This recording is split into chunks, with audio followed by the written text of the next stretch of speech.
पति पत्नी सेक्स की डिमांड एक दूसरे से नहीं तो किससे करेंगे, जोड़े से बोला इलाहाबाद हाई कोर्ट। नमस्कार, स्वागत है आप सभी का लीगम फिगम स्टडी विद मी में। हिंदुस्तान पर पब्लिश हुई खबर के अनुसार इलाहाबाद हाई कोर्ट ने यौन सुख को पति पत्नी के बीच जारी झगड़े की वजह बताते हुए केस खारिज कर दिया है।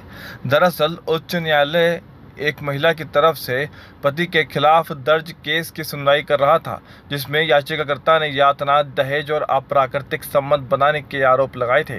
दोनों की शादी साल 2015 में हुई थी। बार एंड बेंच की रिपोर्ट के अनुसार कोर्ट ने केस खारिज करते हुए कहा, पीड़ित के बयान और एफआईआर की बारीकी से जांच से पता चलता है कि यदि कोई यातना या हमला किया गया है तो वह दहेज की किसी मांग के लिए नहीं, बल्कि आवेदक क्रमांक 1 की सेक्स की इच्छाओं को अपोजिट पार्टी क्रमांक 3 की तरफ से इनकार किए जाने पर किया गया। मामले की सुनवाई कर रहे जस्टिस अनिश कुमार गुप्ता ने कहा कि यह जाहिर है कि विवाद पार्टियों के सेक्स को लेकर एकमत नहीं होने की वजह से है, जिसके कारण दोनों के बीच विवाद था और उस विवाद के कारण तत्काल एफआईआर दर्ज कराई गई थी। रिपोर्ट के अनुसार कोर्ट ने कहा, अगर एक पुरुष अपनी पत्नी से और महिला अपने पति से सेक्स की मांग नहीं करेगी तो सभ्य समाज में वह यौन इच्छाओं को पूरा करने के लिए कहां जाएंगे। दोनों की शादी साल 2015 में हुई थी। इसके बाद पुरुष और उसके परिवार ने कथित तौर पर महिला से दहेज की मांग की। महिला के आरोप थे कि दहेज की मांग पूरी नहीं करने पर उसके साथ हिंसा की गई थी।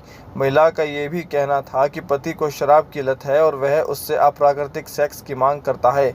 उन्होंने आरोप लगाए थे कि पति पॉर्न फिल्में देखता है और उसके सामने बगैर कपड़ों के घूमता है और हस्तमैथुन करता है। जब उसने इन बातों पर आपत्ति जताई तो पति ने कथित तौर पर उसके साथ हिंसा की। महिला के आरोप थे कि सिंगापुर में भी पति ने उसे यातनाएं दी थी। उसके बाद पति और उसके परिवार के खिलाफ आईपीसी की कई धाराओं के तहत केस दर्ज हुआ था। इसके बाद पति और उसका परिवार हाईकोर्ट पहुंचा। कोर्ट का ये मानना था कि पत्नी ने पति और उसके परिवार पर यातना के अस्पष्ट आरोप लगाए थे। कोर्ट ने कहा, किसी भी घटना में अपोजिट पार्टी क्रमांक 3 को चोट नहीं पहुंची है। ऐसे में मामले में तथ्यों से कोर्ट की राय से किसी भी तरह से ये नहीं कहा जा सकता है कि यह आईपीसी की धारा 498 के तहत क्रूरता का अपराध है।